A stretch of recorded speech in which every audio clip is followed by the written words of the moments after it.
Nazi Germany and modern Russia. The topic of the Third and Fourth Reich has been raised before, and looking at the aggravating political situation in the world, its relevance is gaining momentum with every passing day. We are seriously alarmed by the fact that the disastrous history of Hitler's Germany is currently repeated by present-day Russia. Don't rush to express your indignation. Read the article to the end and assess the facts with an open mind. Historical parallels look so identical, up to the morning of the treacherous military invasion of another country's territory, that one gets an impression that these events have one director. After 80 years, he as if put a train without brakes back on the same rails and is pushing it into the abyss. And it is us, dear readers, who are inside its cars. Even though we're on the other side of the globe geographically, we too are riding this infernal train as passengers.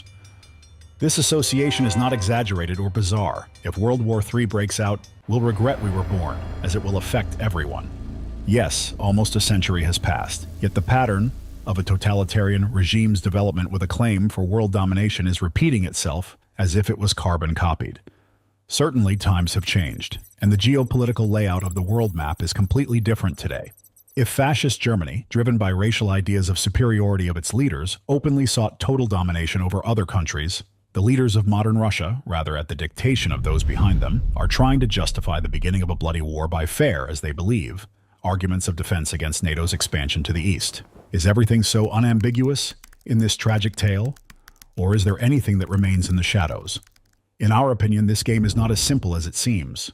We will not go into details of political discord, but will consider two highly similar schemes where a familiar mechanism of fight against dissent was employed in implementing someone's global and covert plans.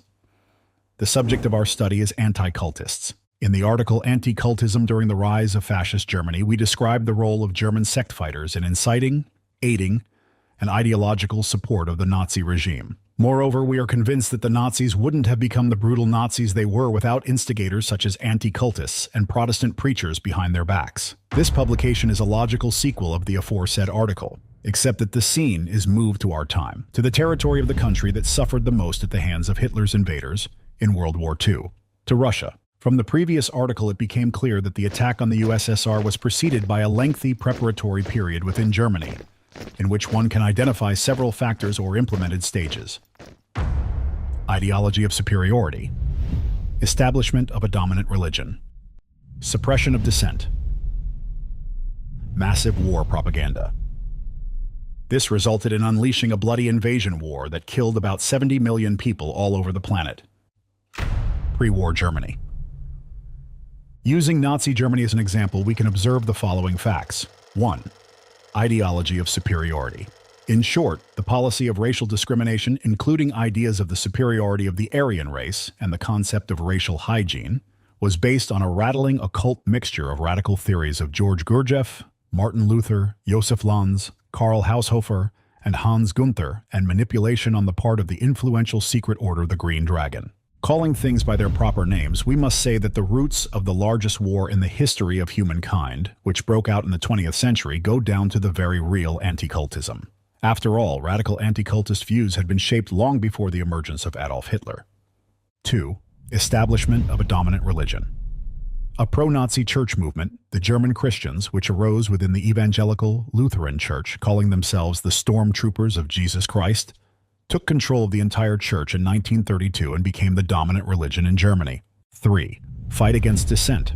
The Apologetic Center for Combating Sects appeared in 1921, and right up to the beginning of the World War II, it closely cooperated with the Nazis in stirring anti-Semitic attitudes and exterminating dissenters. In our opinion, anti-cultists played one of the main roles in conditioning public consciousness towards war. 4. Massive war propaganda.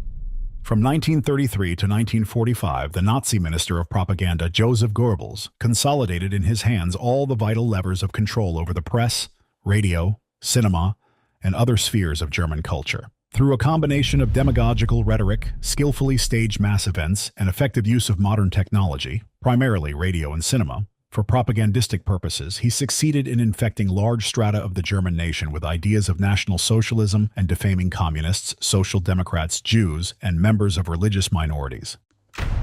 Let's move on to modern Russia. We don't have a goal to carry out a deep analysis and expose all Russian adherents of fascism because there are far-rightists and nationalists in almost every country. Our task is different. It is to look at the picture globally and try to understand. Is this really a scenario written by one invisible hand, or an incredible series of coincidences that has led to the same outcome, the start of a great war? For this purpose, we'll endeavor to examine the factors started above. Let's start answering the questions. 1. Is there an ideology of racial superiority in present-day Russia? The answer is yes, absolutely. The ideas of national God-chosenness are present, and they are widely discussed and popularized by ideologists, clergymen, public figures, political scientists in books, in mass media, and on numerous internet portals. They are coded in people's consciousness, which means they are used as a foundation. And this is a very important aspect. There are so many sources that it would be more rational to refer to Wikipedia, which, in its turn, has accumulated an exhaustive list of quotes and references. Let us outline a few theses. The Russian idea, Russian messianism, God-bearing nation, Moscow, the Third Rome, Slavophilia, Aryan idea, the Fourth Reich. The Russian idea. It's a philosophical term, a number of concepts expressing the ideas of historical uniqueness, special mission and global purpose of the Russian people and, in a broader sense, the Russian state. The term Russian idea became known outside Russia after philosopher Vladimir Solovyov voiced his report The Russian Idea in Paris in 1888. This term was widely used in the 19th and 20th centuries by such Russian philosophers as Eugen Trubetskoy, Vasily Rozanov, Vyacheslav Ivanov, Semyon Frank, Georgy Fedotov, Lev Karsavin, Ivan Ilyin, Ivan Solonovich, Nikolai Berdyaev, Nikolai Trubetskoy, Nikolai Ustryalov, and others. A concept of the Russian idea that is different from traditional Russian philosophy is widespread among supporters of ethnic Russian nationalism, neo-Nazism, and neo-paganism. Russians are viewed as the best representatives of the white, or Aryan race, as the most ancient nation who created culture, written language, and civilization for the entire humanity, or as the purest, in the racial and biological sense, or who best of all managed to preserve traditional Aryan values and culture. Russians are ascribed historical, cultural, or racial superiority over other nations. Jews and Judaism are considered the main enemies of Russians and the Aryan race. Russian messianism. Russian messianism is an idea according to which the Russian people are considered the only force capable of opposing universal evil and leading the rest of the world, including the idea of Russians as a nation of God-bearers. This emphasizes the universal character of the Russian idea, its sobernost, unity in religious and secular life, and universalism. It is argued that Russia has global significance and is important for the salvation of all Christians. Messianism is characteristic of Russian nationalism. God-bearing nation. The God-bearing nation is an epithet used in a number of mystical and Slavophile doctrines to denote the Russian people as God-bearers, from the Greek Theophoros, who fulfill a great religious mission. Archimandrite.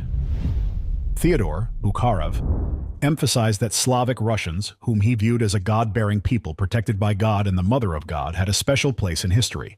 In his opinion, the historical mission of this nation was to reveal the power of Orthodox Christianity to all nations.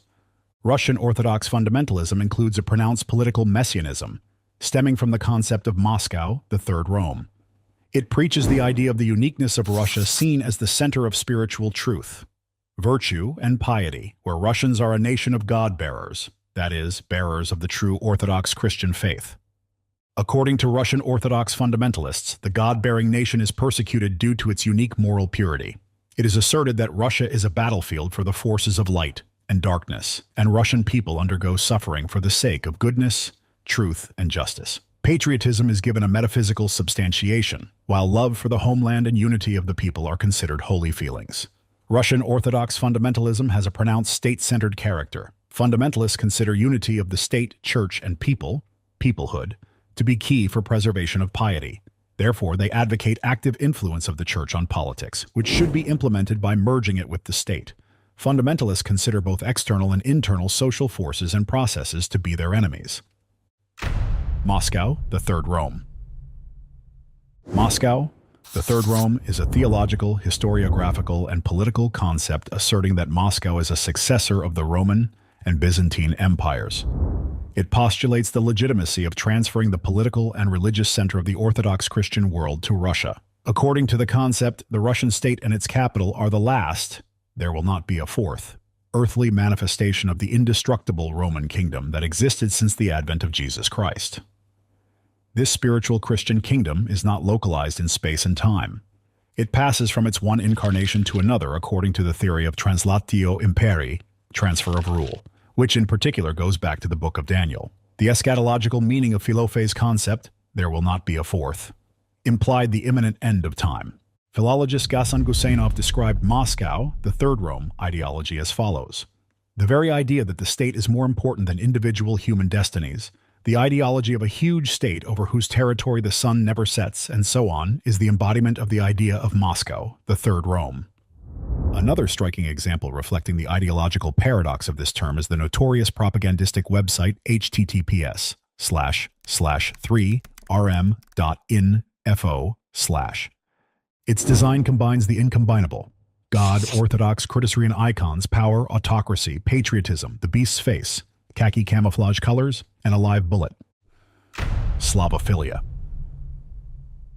Slavophilia is a literary, religious, and philosophical trend of Russian social and philosophical thought which formed in the 1830s to 1840s and focused on discovering Russia's identity and its characteristic distinctions from the West. Its representatives, Slavophiles, advocated the development of a special Russian path, different from the West European one. By developing on this path, as they believe, Russia will be able to convey the Orthodox truth to the European nations that have fallen into heresy and atheism. Slavophiles also asserted the existence of a special type of culture which emerged on the spiritual basis of orthodoxy and rejected the thesis of representatives of Westernism that Peter the Great had returned Russia to the bosom of European countries, and that it should follow Europe's path in political, economic, and cultural development. The Fourth Reich. Aryan idea, the Fourth Reich. In many trends of Slavic neopaganism, Slavs, or Russians, are ascribed historical and cultural or racial superiority over other peoples. This ideology includes Russian messianism, where the Russian people are considered the only force capable of confronting universal evil and leading the rest of the world. The Aryan idea puts before Russia the task of building an analog of the Fourth Reich, a new Aryan empire on a global scale. The Russian Aryan myth rejects any territorial disputes, as the Russian people are portrayed as inherently indigenous to the entire territory of Eurasia. The Russian Order newspaper by the Russian National Unity (RNU) organization wrote that Jewish people are under the constellation of Pisces, whereas Russian people are under the constellation of Aquarius, being the bearers of providence who are destined to defeat universal evil and save humanity. 1993. Alexander Barkashov, the RNU leader, proclaimed the beginning of the Age of Russia, which would first manifest itself in bringing order to Russia itself, and then the country would gain world domination. Russians are the God-bearing people, while the Jews are God-fighters, the embodiment of absolute evil, of the devil. He claims that Jews organized the genocide of the Russian people after 1917. Russia is reviving today not as a common economic space, but as a metaphysical entity, the manifested stronghold of God in the world for the final battle against absolute evil, the devil, and his spawn, the chimerical, God-fighting Western civilization led by Israel and the United States. Alexander Ivanov Sukharevsky, leader of the People's National Party, wrote, "We Russians were the teachers and leaders of all white peoples and civilizations from the very beginning. All white peoples are in kinship with us, and we need to reclaim this primary role of ours, the role of teachers." He called for throwing off the dominion of God-chosen financiers and reviving Great Rus for 3,000 years to come. 2. Is there a dominant religion in Russia? Answer: yes, there is. The Russian Orthodox Church, abbreviated as ROC, is the most numerous local Orthodox Christian church in the world and the largest religious organization in Russia. It considers itself the only canonically legitimate and administratively independent Orthodox church in the former Soviet Union. It's no secret that ROC has completely monopolized the religious market in Russia, having suppressed almost all small religious movements over the last 20 years, many of which have been labeled as extremist and terrorist.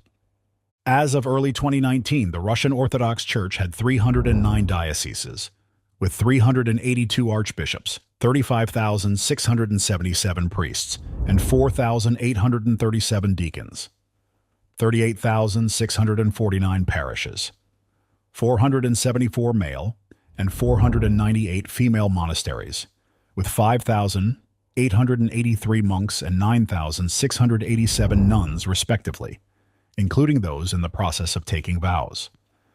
At the same time, there were 18,550 religious organizations registered in Russia and affiliated with the Russian Orthodox Church, including 500 monasteries, active churches, and other prayer facilities. In conclusion, ROC has totally monopolized the spiritual salvation market in Russia and holds absolute power in this realm. 3. Is there suppression of dissent in Russia? Suppression of dissent by the Russian Orthodox Church has been effectively carried out by anti-cult activists led by Russia's chief sect fighter, Alexander Dvorkin. After his return migration from the United States, Dvorkin first created the Center of St. Irenaeus of Lyon under the auspices of ROC in 1993.